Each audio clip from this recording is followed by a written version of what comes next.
Hello students, today in this video I will start the new chapter number 11, force and pressure. Children, as the name is showing, force and pressure, so in this chapter we will study about the two new concepts, force and pressure. So under the heading of force we will study about the definition of force, exploring of force, effects of force and types of forces. So this is the first half of the chapter. In that part we'll discuss the forces, and in second half we'll discuss the pressure definition and what is the relation of pressure with the area and force. And after that, few of the activities are there related with the pressure, and in the end we'll study about the atmospheric pressure, how atmospheric pressure is affecting, whether we are affected by the atmospheric pressure or not.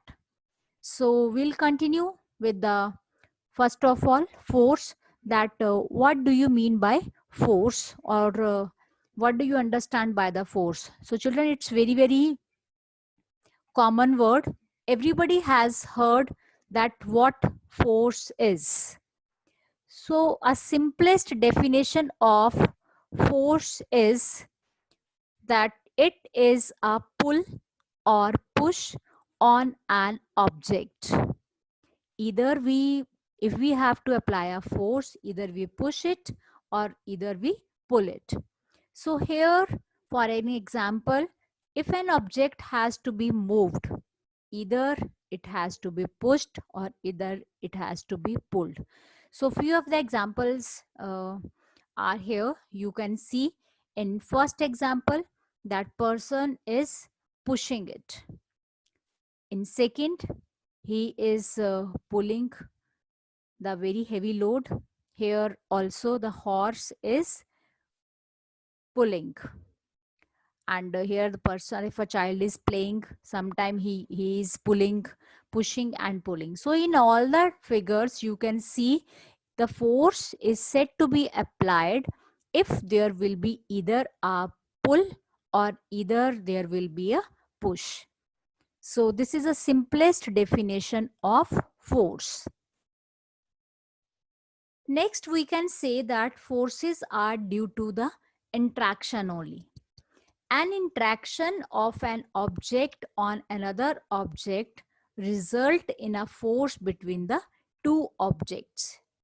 So let me make you understand. For example, here is a man who is pushing a car. So car will not move until a person is just standing behind the car. If he is just standing only behind the car will not change its position. It will not move itself. He has to push the car or he has to apply a force. Only then the car will begin to move in a direction of the applied force. So you know various examples of force are there.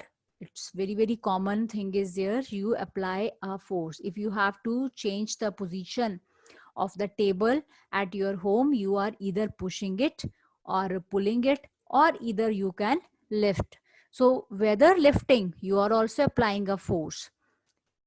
Clear? Many of the things you used to shift from one place to another. So whenever you shift the things from one place to another, you used to apply a force on it.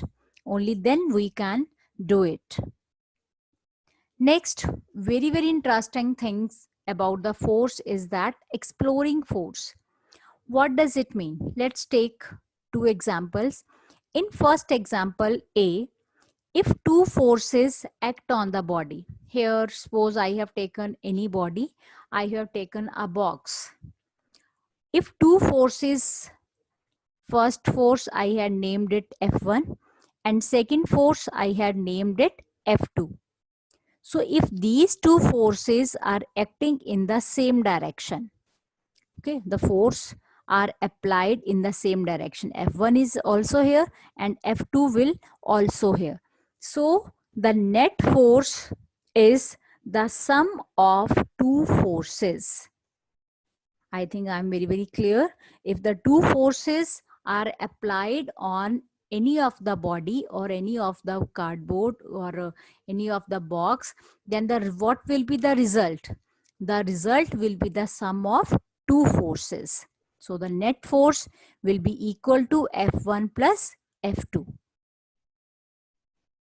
Next, if I take another example, if two forces act on a body in the opposite direction, suppose the box is same. Now the one force is acting from this direction and second force is acting from the another direction. Then what will happen?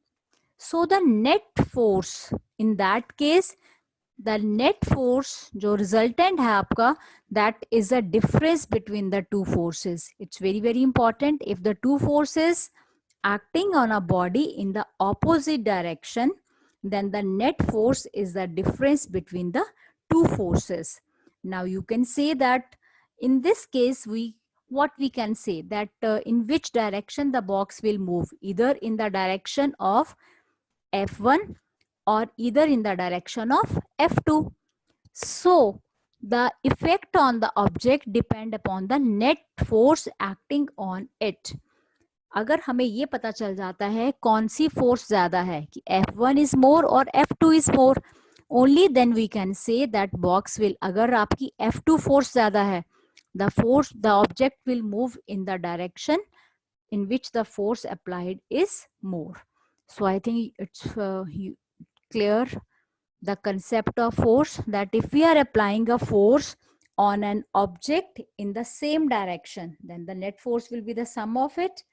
And if we are applying the force on the body in the opposite direction, then the net force is the difference between the two forces, and the object will move in that direction in which the force applied is more. So this was the concept of exploring force. Children, so many examples you can give. You also do like this. Tug of war is the best example of exploring force. Fine. What happens during tug of war? Each team pushes that towards it, and both the teams applied the equal forces on it. And who is the winner team? Which apply the more force. So that same is a concept with the exploring force that we have discussed in the part B. That effect of force किसके ऊपर depend करेगा?